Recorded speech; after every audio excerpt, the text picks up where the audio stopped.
Great stories from amazing people. Conversations from the Marsh at Podcast Alley. This is Sports and More with Dean Millard.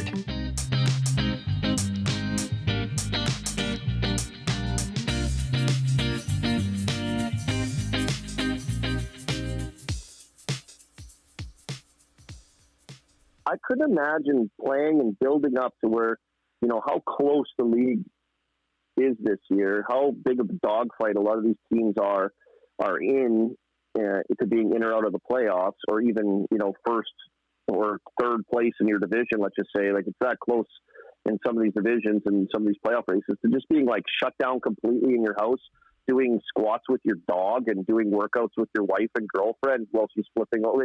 Hey, the guys are posting these videos of like, this is it. This is what they're doing. Like, what are they doing? How do you do this? And then you're just going to come back in. Like, I'm telling you, 1 day off is brutal. 2 days off is awful. You feel like you had a week off after 2 days off. And now these guys are going to go literally from their couch, from doing like push-ups and sit-ups at their house to jumping into like NHL playoff games. It's an absolutely wild situation. Totally wild. Hello there, and welcome to Sports and More, the podcast, episode 40. My name is Dean Millard, and that was the voice of Colby Armstrong, former NHLer, who joins me this week. Welcome to the show, everybody. If you're listening on whatever podcast app you are, thank you very much. If you're watching on our YouTube channel or any of our social media streams, welcome to the Marsh at a Podcast Alley. Really excited about today's show. And if you're watching, there's a look at what's going on. All right. This is going to be a fun conversation. Here's the lineup for today's program. Colby Armstrong will be the main guest. We're going to chat with him about homeschooling, his days as a Red Deer Rebel, winning the Memorial Cup in 2001, and 3 first overall picks that he played with in his career. 2 of them undoubtedly Hall of Famers. One of them already is. Alexandre Daigle, Mario Lemieux, and Sidney Crosby. He played with all 3 of them. We had a lot of laughs on this conversation. I've known Colby since his days as a rookie with the Red Deer Rebels.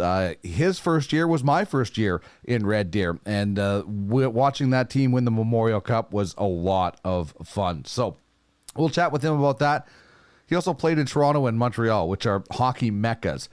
Our top 3 question will be about what you're watching, and our poll question is about awarding the Stanley Cup, both of them brought to you by Ultimate Franchise Fantasy Sports. But man, oh man, things are changing like literally by the moment. You're sitting there, it's Tuesday, you're kind of relaxed. I don't know what it is that you're getting into, and then boom. The NHL extends self-quarantine for players and staff until April 15th. And so you're like, okay, that's not good news at all, because the playoffs were supposed to start, a couple of weeks before that. So you're like, okay, well, maybe they can still push it back, and we'll see what happens. Then Toronto extends their ban on mass events until June 30th. So I have no idea how the NHL is going to get a season in or playoffs unless they go neutral sites. That's the only way I think that they can get it in. I'm watching on the left screen. If you're watching on our YouTube channel, I'm watching the Oilers, and this is a throwback game to the last time they played against the Winnipeg Jets. And on the right side, I'm just watching Clayton Kershaw, and it's baseball on MLB The Show 20. I can't get enough baseball. So that's what I've been doing the last little while, is watching classic games. That's going to wear out fairly quickly for a lot of people. Sidney Crosby, by the way, named top all-around player by the NHLPA in an ESPN poll. Carey Price, top goaltender. McDavid, the top forward. Victor Hedman, the top defenseman. And I that's, a lot of people have been really critical of Carey Price, and the players voting on this. So they think Carey Price is still the top goaltender. And also new dates announced for the Tokyo Olympics. They will be running now July 23rd into August of 2001. So obviously that was needed to happen. That needed to be pushed back for sure.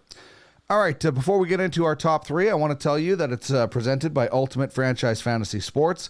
Fantasy sports are great, and now with Ultimate Franchise Fantasy Sports, it's more realistic than ever. You can own one of only 31 professional fantasy hockey franchises in the world. You have 23-man rosters.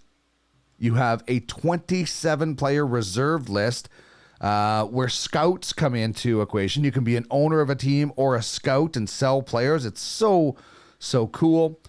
You could stockpile for the future, try to win now. Daily roster moves, of course, a wickedly unique playoff format when the playoffs eventually get here.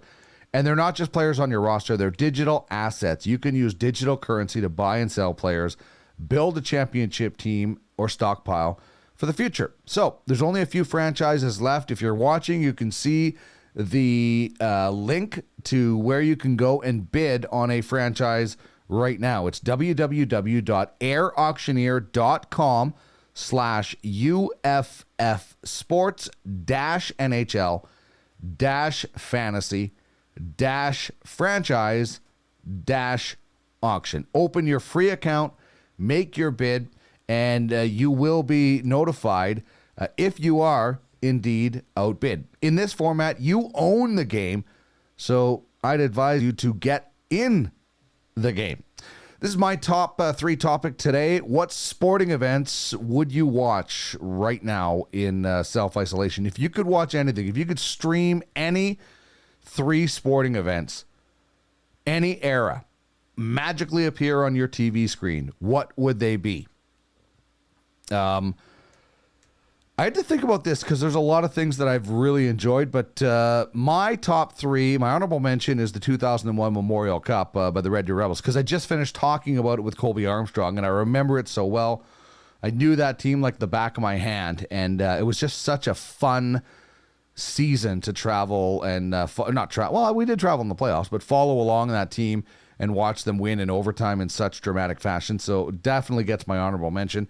Number three for me is the 04 Masters, Phil Mickelson winning his first green jacket and that leap. The 88 World Series, if anybody knows me, they knows me. I'm a huge Dodger fan, and I haven't celebrated a World Series since 88. I did celebrate for the Blue Jays because I was Canadian, but I haven't celebrated for the Dodgers since 88. So I would watch the entire World Series, particularly Game 1, where there was that magical, legendary Dodger moment by legendary Dodger Kirk Gibson off Dennis Eckersley. And number one for me is the 87 Canada Cup. For me, it's the best hockey ever played, 6-5, 6-5, 6-5. And the ultimate goal, Gretzky to Lemieux, using Larry Murphy as the ultimate decoy for Canada to beat the Soviet Union in 87 Canada Cup. That is, to me, the best hockey ever played. So that's what I would be going with if I could watch any. And I have been watching some of that. I have watched some of the Canada Cups for sure. You can get more details about Ultimate Franchise Fantasy Sports at uffsports.com. And they might have something cool cooking as we're trying to fill the void when it comes to sports. So check it out, uffsports.com. And at Podcast Alley this week, One-Timers with Colby Armstrong will come out later in the week. We had some fun. Hart Steinfeld of Sundial Cannabis will join me on the Cannabis 101 podcast tomorrow. We'll also have one-hitters with Hart. No Prospects baseball show this week. Hopefully we get back to regularly scheduled programming in a little bit. You can check out all the details at podcastalley.ca, and it's easy to get in touch with us. sportsandmore.ca is the website. At Duck Millard on Twitter. At Sports and More Podcast on Instagram, Sports and More 35 on Facebook, and Sports and More Pod at gmail.com is how you get in touch with us if you are interested. Easiest ways to get us on Twitter at Duck Millard or email sportsandmorepod at gmail.com. Let's find out a little bit more about Colby Armstrong in the bio.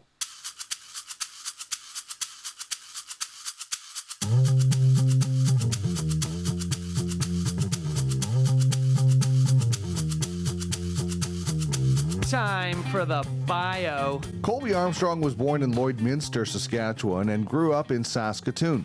He was a 6th-round pick of the Red Deer Rebels of the WHL, where he played 4 years, won a Memorial Cup, and was taken in the first round of the 2001 NHL draft by the Pittsburgh Penguins. He spent 3.5 years in Wilkes-Barre-Scranton, Pennsylvania, playing for the Penguins AHL team, before making his NHL debut on December 29, 2005 versus the New Jersey Devils in Pittsburgh. He was traded to the Atlanta Thrashers at the deadline in 2008 and spent 2.5 years in Hotlanta before signing as a free agent with the Toronto Maple Leafs. The Leafs bought out the final year of his contract, and he signed with his childhood team, the Montreal Canadiens, to finish his NHL career. He had a short stint in the Swedish League before retiring and becoming an analyst with Rogers Sportsnet and on Pittsburgh Penguins broadcasts. He lives with his wife, son, and 3 daughters in Pittsburgh.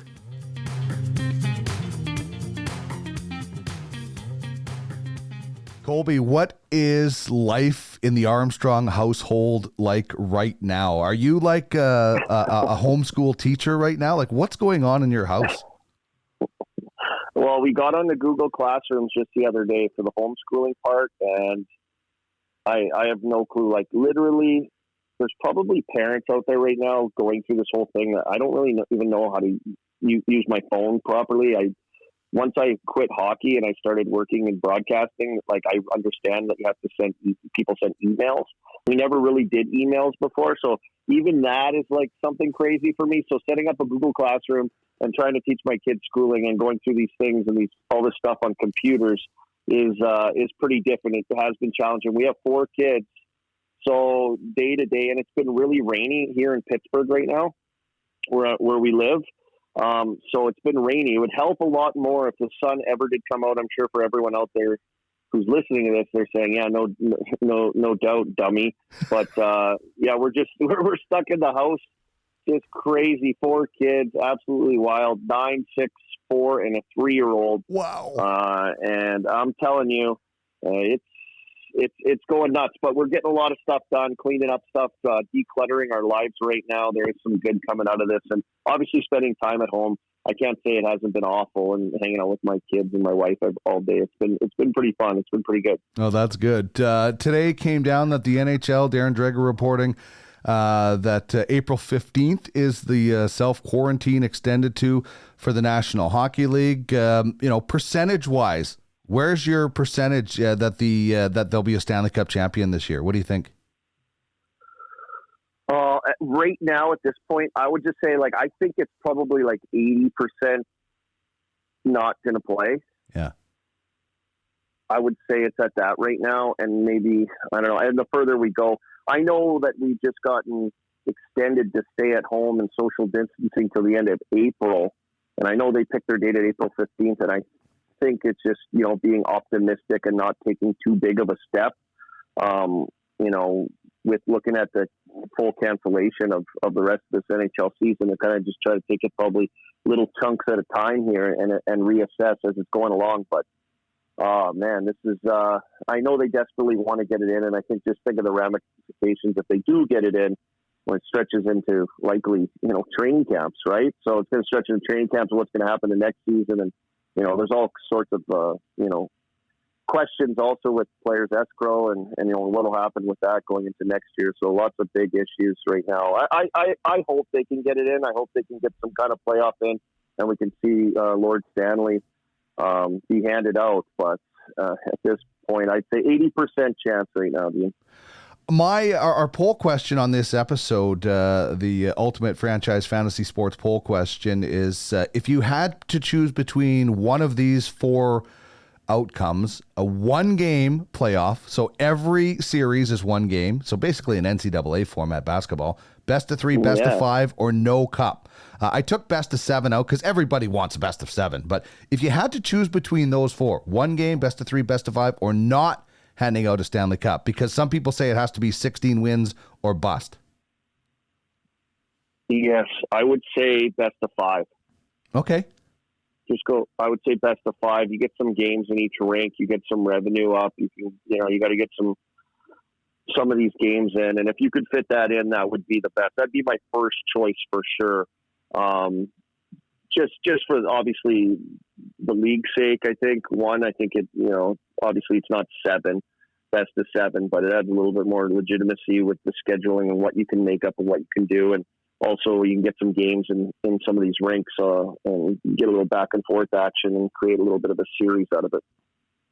Yeah, I think that would be if you're not going to go 7, at least 5, because then it allows you to have an off game, right? Yeah, exactly. Yeah, totally. It totally does, and it can add to some just more games too, which I think is important. I think it's important for the players. I think it's important. What are these guys going to do? Like this is nuts, right? Like I couldn't imagine playing and building up to where how close the league is this year, how big of a dogfight a lot of these teams are in to being in or out of the playoffs, or even first or third place in your division. Let's just say, like, it's that close in some of these divisions and some of these playoff races, to just being like shut down completely in your house, doing squats with your dog and doing workouts with your wife and girlfriend while just flipping over. The guys are posting these videos of like, this is it. This is what they're doing. Like, what are they doing? How do you do this? And then you're just going to come back in. Like, I'm telling you, 1 day off is brutal. 2 days off is awful. You feel like you had a week off after 2 days off. And now these guys are going to go literally from their couch, from doing like push-ups and sit-ups at their house to jumping into like NHL playoff games. It's an absolutely wild situation. Totally wild. Yeah, I just can't imagine what this must be like. This is like when you are gearing up, absolutely peak time, and they're shut down. And you had the ultimate Battle of Alberta playoff series setup going. And the one thing, Colby, if they do play, everybody's rested, so it's great. But what are the players thinking right now? Like the guys that you've been chatting with, are they just going stir crazy right now, and with just not knowing? Yeah, I think the big thing, it just and me talking to them, is just nobody knows. Like they don't know what's going on. Like, they're just trying to get through each day, and they said the guys that I talked to said they're like working out, like they're getting ready to go to training camp, and like it's summer, like they're just like staying in the best shape that they can, like crazy every day. They're keeping on top of it, and with no light at the end of the tunnel right now, because no one knows what's going to happen, or where they're going to be, or when this is going to be done. So I think just the unknown for them right now is just really, really, really strange. But yeah, I think Mark Giordano said the other day, right? Like I think he said on their little Zoom conference calls that they've been doing, he said like everyone will be healthy. Like it'll be a great playoffs if we ever do come back. Like you've never seen guys as healthy as they'll be going into a playoffs in this situation. So I live in Pittsburgh. The Penguins have been banged up all year. They've had a ton of injuries. So, there's lots of chatter, obviously, the positive of a Jake Gensel who went out with shoulder surgery. He's a big player on their team. Getting a guy like that was lost for the season and now potentially could be back if the season does pick up. So there's a lot of things positive, I'm sure, in certain markets where teams are looking at that and fans are looking at that and going, man, if we could get going again, I like our chances.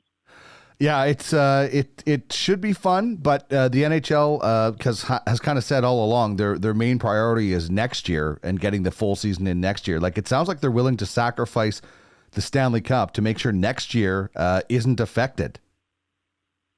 Yeah, I think that's important. I think it's important next year, for coming out of this pandemic and this global situation, to have the league in a good, healthy spot. And that's just having a full season. That, for me, looking at it with the fans, from start to finish and making sure it's smooth. I know they would, if they could have got like a legit playoffs in, depending on what happens here, as they're taking chunks back out of the season, the league's looking at it, of how it'll affect next year. But I think, that has to obviously be on the table when they've got all situations on the table of what they're going to do. The next season it's got to be looked at big time, because it's going to be impacted the further this goes on. It's going to touch into that season, and you're going to go from one season right into another season after just handing the cup off. It would be a weird situation to try to get those 82 games. And so I think it's important for them to look at next season. I think next season, coming out of this will be an important year for the league, and it'll be big. And, I think we have to consider that taking chunks into that or starting late, maybe in like November instead of October, might be a big issue. Let's talk a little bit about your career, and I was fortunate to cover the early part of it in Red Deer. You were a first-round pick of the Penguins, but you were a sixth-round pick of the Rebels. So how did you go from a sixth-round pick in the WHL draft to a first-round pick in the NHL? Bad scouts, bad scouts. Maybe at both levels, right? Yeah. Oh, man. I gotta say, we had good time, didn't we? In Red Deer? I loved it. Good time. We had it.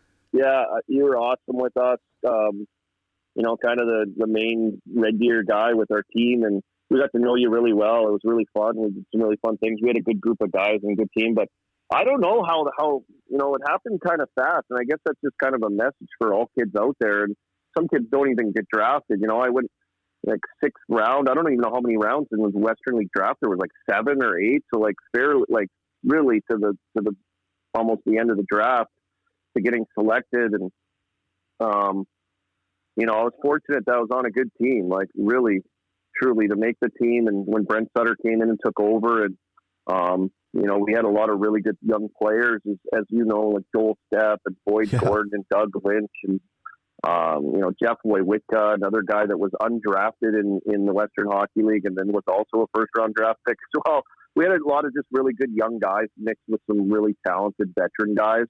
But it wasn't too long, really, like from being a sixth-round pick in junior to like my development and the way I came along to eventually a few years later. Like really, it was only just a few years later. All of a sudden, at the time we just had like the hockey news, right? Like you look at the hockey news and you see people are talking about you, and we're some of these rankings are going off, and you're like, holy smokes, what's going on here? This is happening really fast. And all at the same time, we're really good competitive team. Obviously, winning the Memorial Cup was huge. For that was my draft year as well. So I think all that kind of helped out, but it happened so fast, and just being on a good team and showing how young players can, in a short amount of time, take some massive steps too. And you're not really, tapped out at 16, 17. There's still quite a bit of room to grow there. And, so you never give up, right? Never give up, and, keep working. And, I can't take enough away though from just what it means to also be fortunate enough to be on a really, really good hockey team, which helps.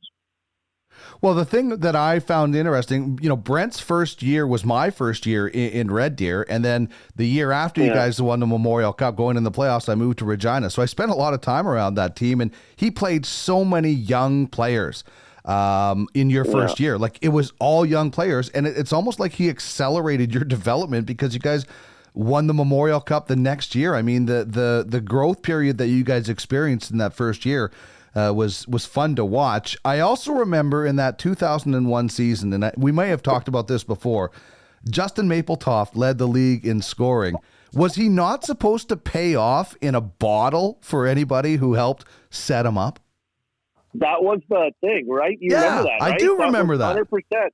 Because the last game, I think he was trying to track down Lane Ulmer in Swift Current, who I think he was like 3 points up going into the last game. And I think Mates got like 4 points that game, or it was something like that.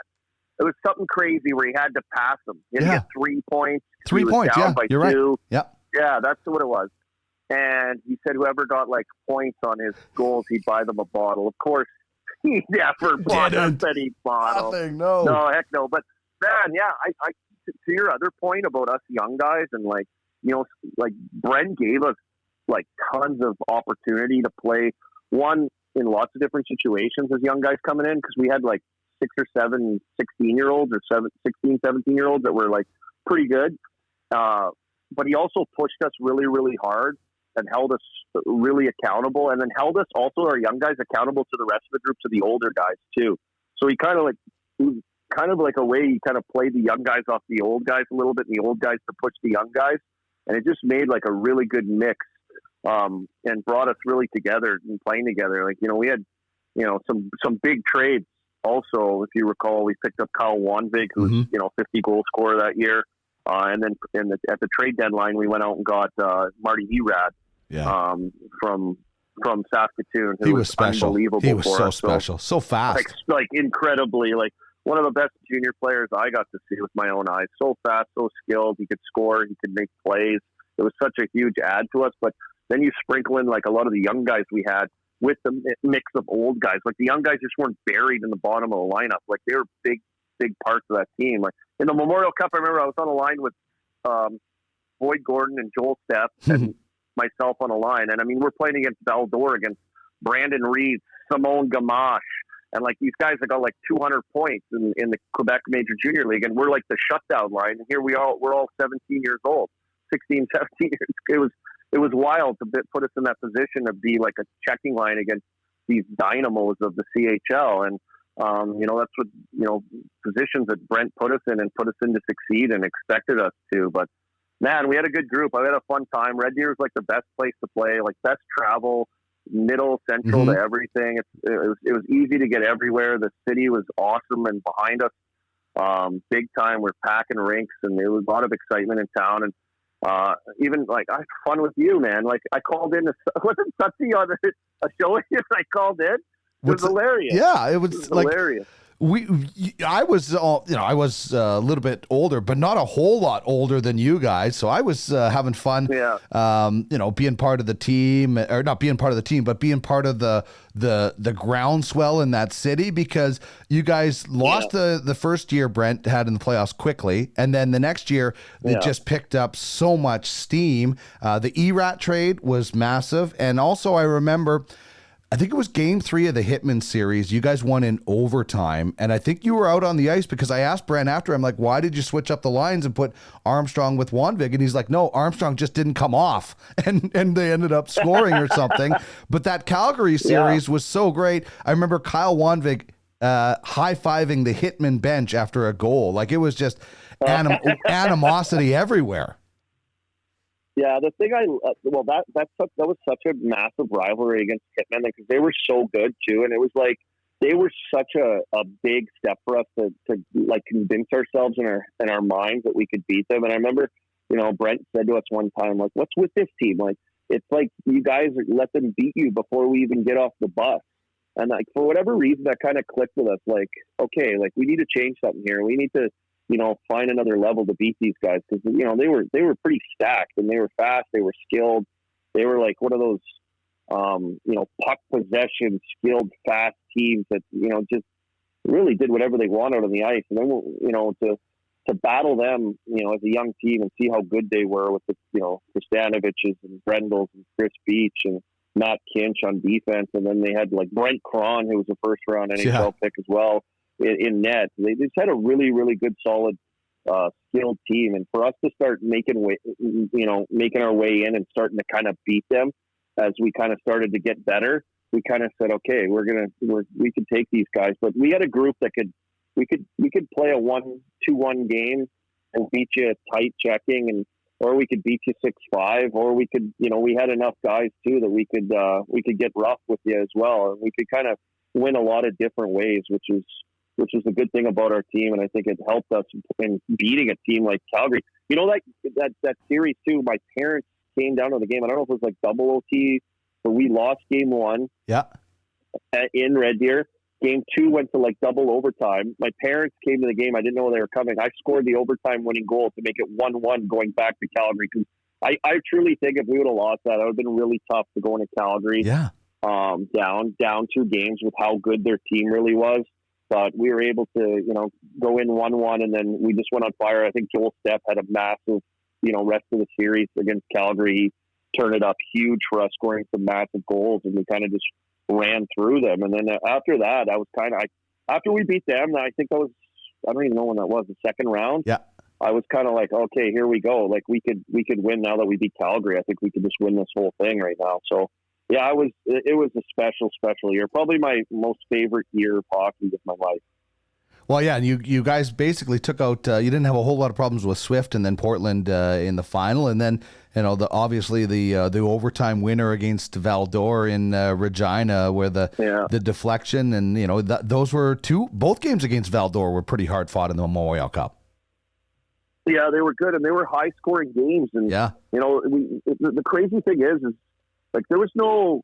I don't remember. I don't think there was YouTube. Not like we didn't know any of these guys. Just guys that we've seen at like World Juniors or guys that you read about in the hockey news. It's just so different than like not knowing really any of these players, the way they play, what their tendencies are, who they are, what they actually look like, how fast they really are. Like you kind of go into that having really no clue. And then to see these guys and how good they were and how fast they were and how offensive they were. I mean, they had a guy, Chris Linus, who I ended up going to Penguins camp with. Yeah. I think they signed him. He was a defenseman on Valdor's team. He had like 110 points that year as a defenseman. Like it's crazy. And these guys put up a couple hundred points. So, both those games we played against them were high scoring, and obviously both went to overtime. And we ended up on the right side both times against them, luckily. And but we remember the final game was so scary because we were down by a couple goals, and they ended up taking a couple penalties, and we scored at the end of the second. And then to start the third, we were still on the second part of the power play. And I think Kyle Wandvig scored to tie it up, which was huge. And then we traded goals after that, but we were in a big hole and ended up battling out of it. But those games were like, I don't even remember the score. It's 6-5 and 6-5 both games. I think, yeah. That's awesome. That was good hockey. The 6-5 games like that. It was. That was. I've been able to cover a lot of Memorial Cups. That was probably the most fun. So you get drafted. You become a Penguin. You play in the American Hockey League. You've played with some pretty amazing players. Alexandre Daigle was on a team that you played with. What was Alexandre Daigle like at that point? Yeah, well, I know, like, everyone knew who he was, right? He was first overall, and good-looking guy, and he got the NHL career and everything that comes with it, and all of a sudden he's playing on our team in Wilkes-Barre. It was interesting to get a guy like that with the clout that came with, having him, but I thought he was awesome. He's so fast. He had an incredible shot. He could make plays, and he was really, really good for us. A guy that's first round pick to be at that time in his career down in Wilkes-Barre playing in the minors. He could have had a bad attitude or something could have came with it. But I thought he was a good teammate. I thought he was great there. I enjoyed him. He's actually a really funny guy too. Like, I enjoyed hanging around him. He's really good to have around. And yeah, we had lots of, at that time too, like Pittsburgh was, pretty broke and going through bankruptcy issues and financial issues with the team. And, there's talk that the team was going to move a little bit when I was there. So, all of our first round picks, and they'd been, bad for a while, all of our guys were all down in the minors. So we had like a really, really good young team, really full of like first and second round picks mixed with a few like veteran American League legends. And some of those journeyman guys, but I got to play with some really good players, much the same kind of like in Red Deer. Like, they just kind of brought us all along together down there just because of the situation, and no one got called up. And one of the years with the lockouts, we were all down there playing together, and we just kind of grew together, and then kind of all moved up a little, a good handful of us all moved up together up to Pittsburgh at the same time. Was your NHL rookie season, was it not Lemieux's last season too? Yeah. Like, what was that like? Lemieux's spot. Thanks, Mario. I've got it from here, right? Yeah. Oh, God. Yeah, he retired for the last time, and I took a spot. Yeah, I'll take it. No worries, bud. No, it was crazy. It was crazy, right? Because that year to start, I think Eddie Olczyk was coaching, and they had they had a bunch of really like older veteran guys that had come in there, and I don't know like what the salary situations were then. I don't really remember paying attention to it, but I imagine it was like guys kind of near the end of their career, veteran guys that had played in the league for 15 years or something that came into Pittsburgh, and and then you mix that in with like Sid. It was Sid's first year as well, so you have all these guys. And then like Buckberger, and I think Bergevin was still there. If I recall, I might be wrong. He might have retired the year before that or been traded away. Mike Eastwood, like a lot of these guys, they were just kind of like a little bit on the back nine of their career, or even closer to the end, mixed in with an 18-year-old Sidney Crosby, and they got off to like a brutal start. And meanwhile, our team in the minors at the time was all still young guys. Like no one had really gotten called up yet, and we went on like we hadn't lost a game in like 25. We were 25-0, I think. It was crazy. We were just on fire. We were dominating. We'd been together for 3 years, so that was the start of our fourth year altogether. And they switched the coaches. Our coach Michelle Therrien went up, and that's when kind of things started to kind of start turning over. Eventually, the guys started getting called up, and they started, bringing some young legs and some guys to get their first kicks at the can up with Pittsburgh. And that was right around the time, that Mario retired for the last time. And I actually got called up 2 weeks later. I was there. He held this big conference thing, and I was in the back of the room at Mario's announcing his retirement. I was there. It was crazy. What was that like? Like this guy is he was like larger than life. Yeah, he was. Like I remember being at camp with him, and when I went there at 18, he was there, and just seeing him walk around. Like there's something about him when he walks in a room. You just your jaw drops and you just stare at him like probably like any fan would. And that's the way it was for me. And most guys, there's like an aura about him when he's just around. It's just one of those special guys. But I remember like at training camp, I got to skate on a line with him at camp, and trust me, talk about stressful, being 19 years old and trying to every time you get the puck, you're like, trying to pass it to Mario, no matter if there's like 10 guys on him, you're trying to thread it to him.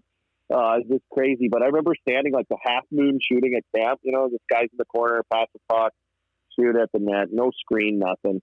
And I remember I was standing next to him, and massive guy too, like 6'5", huge, just smooth. Gets the puck, takes the shot, goes through the goalie's arm. After 3 times shooting, I'm talking out past the top of the circles, no screen, nothing, just putting it through the goalies. I go, excuse me, Mario, how do you do that? How do you what? Because he kept scoring, it's NHL goalies.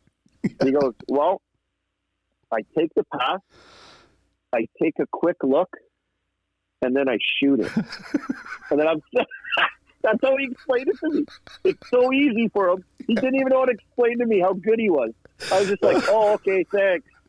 Thanks for that. I'll just keep hacking divots out of the ice here. It was all 85 of me trying to lean on my Coho Revolution. Oh, thanks man. for the advice. It was just crazy being around him. And I mean, we had, I was going to camp, Kovalev, Straka, Lemieux, Morozov. We had all these, amazing other players. Robert Lang. It was actually wild being around some of these guys, how skilled and good they really were, and around some of those teams at that time. And eventually to be able to make the team was incredible around that time too. John LeClaire, Mark Recchi were on the team. Lyle Oldline was there. We had some other really good veteran guys that were still kicking around when Mario retired and I got called up. So it was really cool. What do you remember about skating with Sidney Crosby for the first time? I remember watching him from the glass when he was on another session before me. When you I saw him in the Memorial Cup the year before when they lost to London. And I remember I was up in Loon Lake, Saskatchewan. I was up at my aunt and uncle's cabin watching the final on TV on the couch at the lake. And that was the first time I'd heard about him a ton. You hear everything. Remember Jay Bouwmeester? How big a talk it was about Jay Bouwmeester in the Western League when I was coming up. He's younger than me by a year, but everything was this guy's the next thing. Jay Bouwmeester's unbelievable. And, look at his career. He said, look what he's been able to do. But you're hearing stuff like Sidney Crosby's the next Wayne Gretzky. This stuff was going. So that was the first time I saw him on TV. But to see him with your own eyes, standing there at camp and him doing the inter squad game and just the plays he was making, how fast he was, how strong he was, how confident he was at 18 years old out in an NHL ice service, all these good players. I was just holy smokes. Guys were just shaking their heads at how incredible he was at that age, and how good he was. So to see him, it's so crazy just to see guys with your own eyes. I've yet to see Connor McDavid with my own eyes play yet. Oh, really? I worked. Yeah, I want to see him with my own. I saw him. Sorry, I saw him at the World Cup in Toronto. Right. I saw that, but I don't know. There's just so much going on. There's so many guys on the team. It's just different. I just want to see him in the NHL, like at the level, like what he looks like and how fast it looks to see him at their own. Because like you watch him on TV, like I do a lot of Oilers games in sports, and you watch him and he's just like incredible, right? But I just want to see, like, to get a look at a guy with your own eyes in real life, like live, is something else. So I can't wait till I could see Connor McDavid with my own eyes. It's like one of those things to see those guys, like, you know, in the flesh and how fast they look going by guys in real life, not on TV. And you know, watch them away from the puck, those kind of things, and see how good they are that way. You know, that's what it was like watching Sid. Yeah, McDavid, it's an absolute pleasure. You played your first game in like the right before New Year's Eve, your NHL game. Yeah. Then you got your first point a few games later, your first goal a few games later. What was your NHL I made it moment? Was there maybe it was you scored the first goal in the outdoor game? That was pretty cool. But what was the moment where you're like, yeah, I'm an NHLer now? Oh, interesting.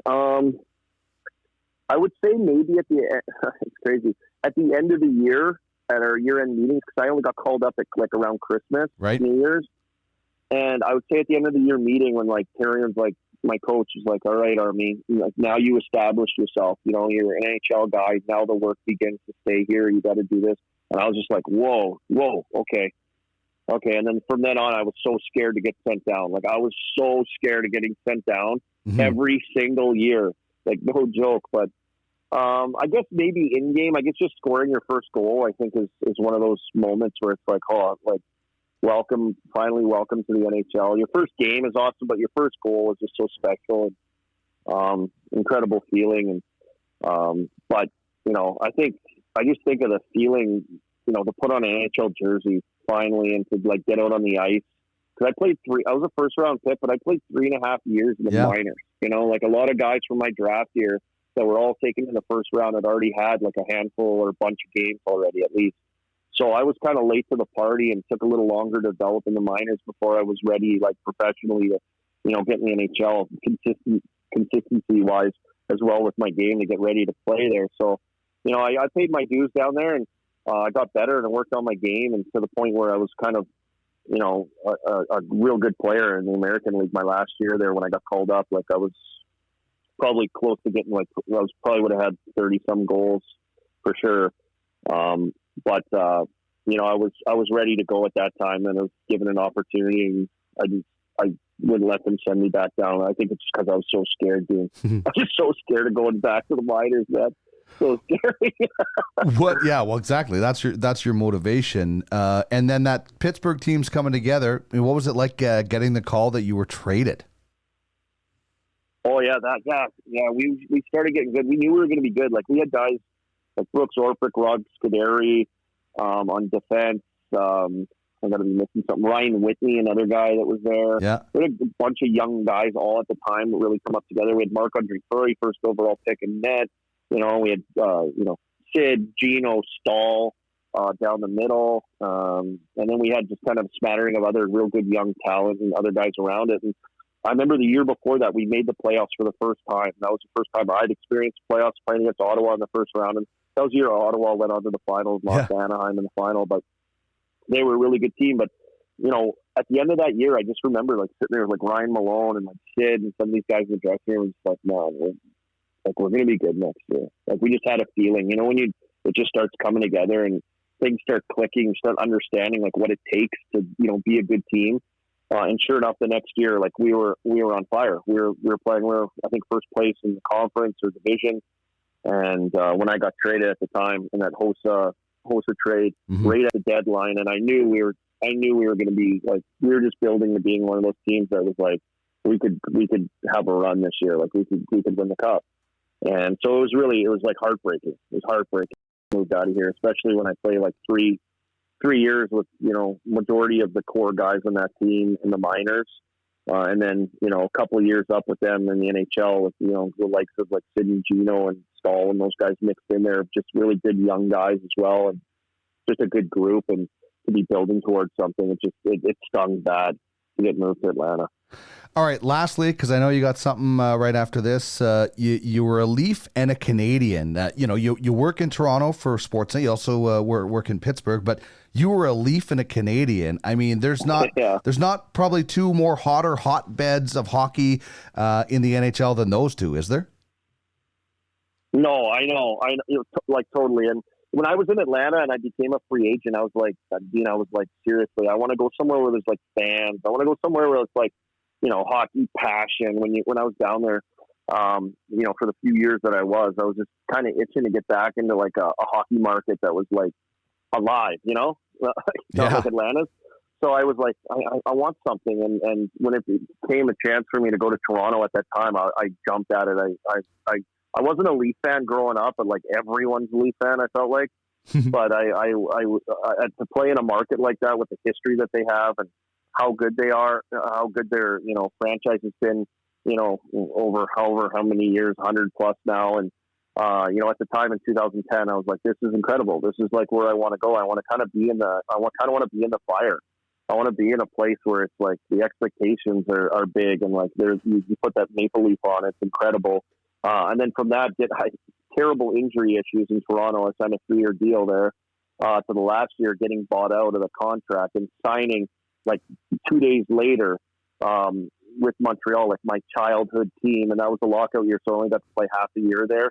But we did make the playoffs. So to play for my favorite childhood team, the Montreal Canadiens as well, in an awesome market, like just like Toronto, and make the playoffs and come out of the Bell Center like in the playoffs was just unbelievable feeling. It was a good way. That was the last year. That was my last ticket at NHL moment. Was to play for my childhood, team and make the playoffs and feel that energy and play in those great atmospheres in both those cities is awesome. You're right. I was pretty lucky, and I guarantee it's like being on a good team and helps you find success. And playing in those markets, I think, have helped me to be doing what I'm doing post-career now. Yeah, I think that's perfect. I mean, you scored your last goal March 19th, 2013 versus Buffalo, Jonas Enroth, I think. But I knew you would get into broadcasting. That was a beauty. It was a beauty? Describe it. It was a beauty. The puck, I don't know, the puck was working around the corner.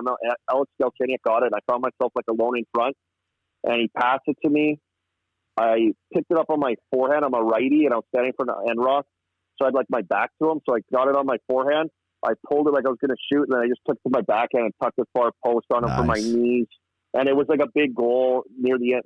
It was a big goal.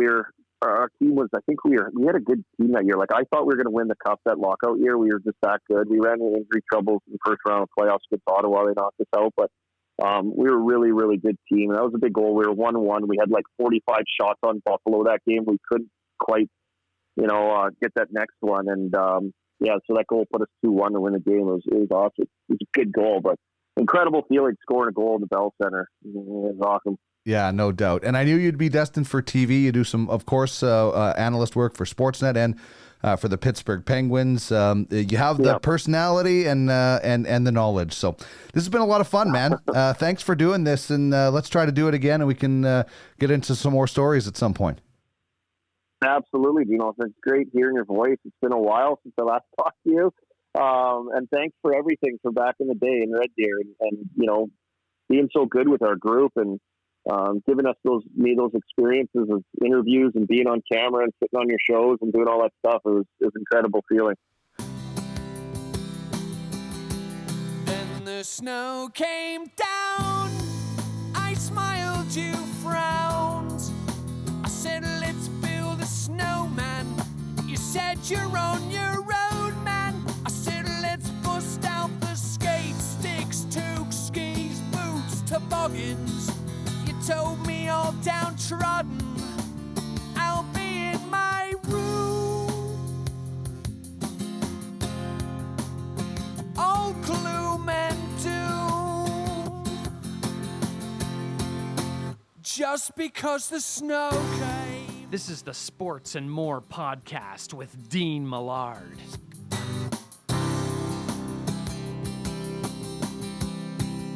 The day before the snow came.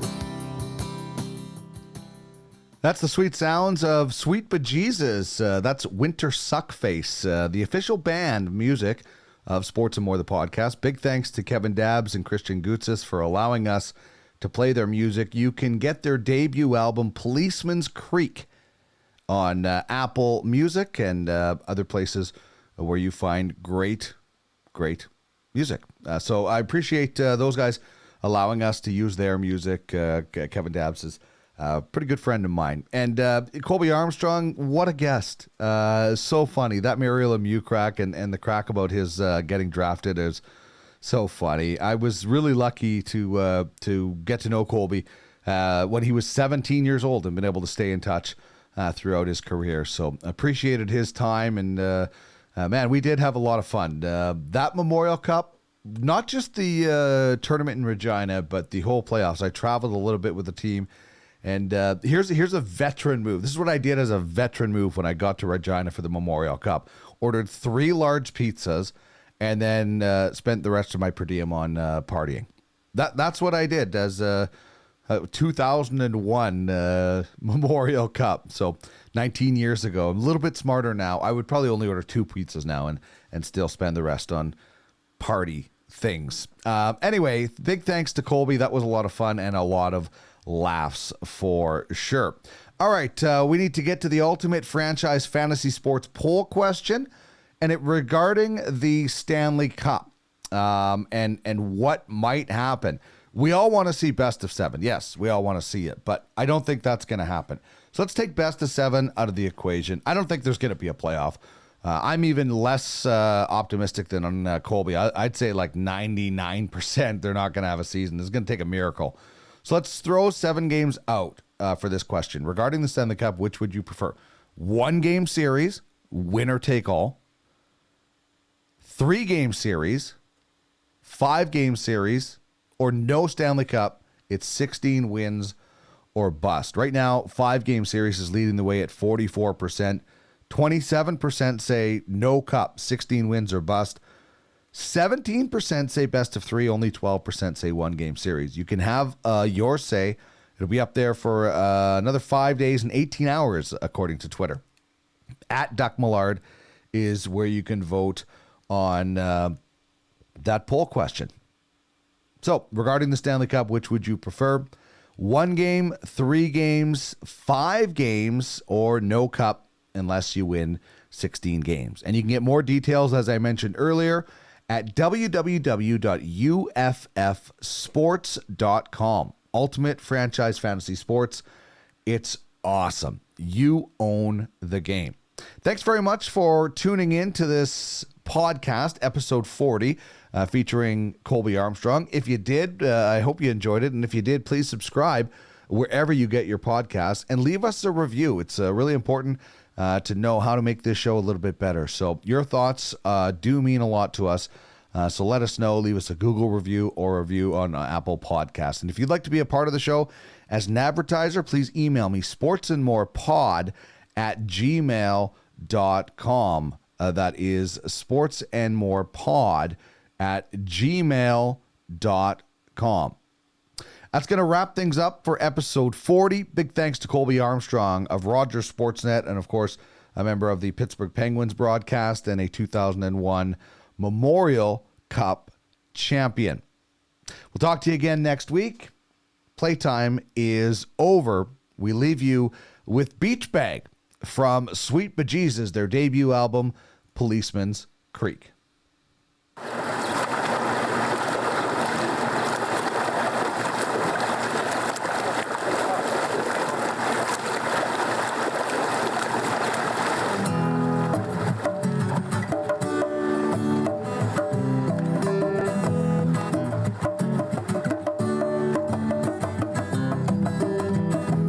Out, I'm in love with my lover. The sun beating down, it's time to take cover.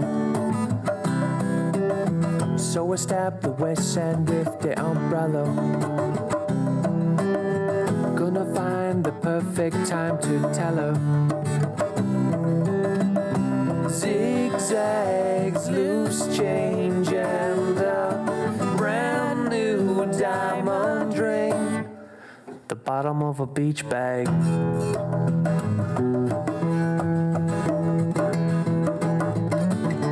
Love you so true, yeah.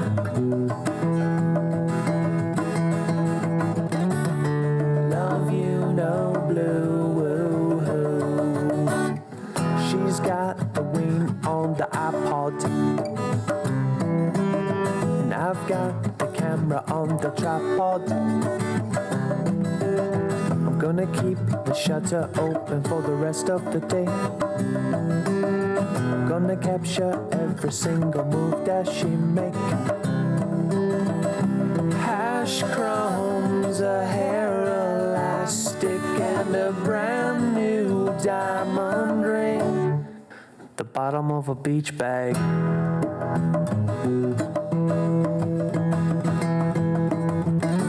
Love you so true, yeah.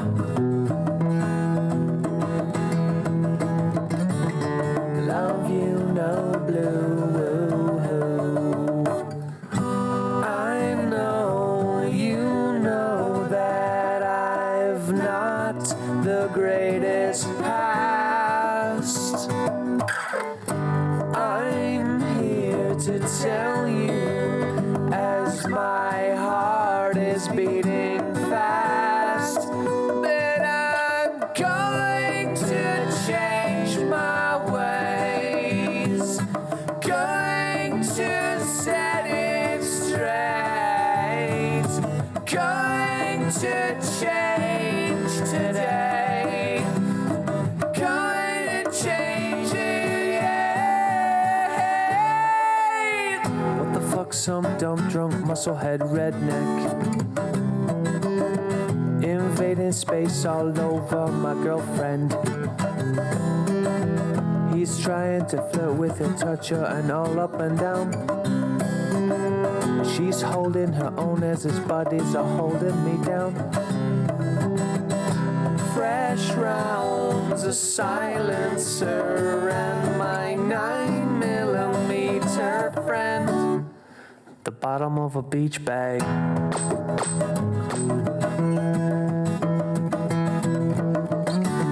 Sweet lead, blood red, they dead. Yeah. Pack up the beach bag.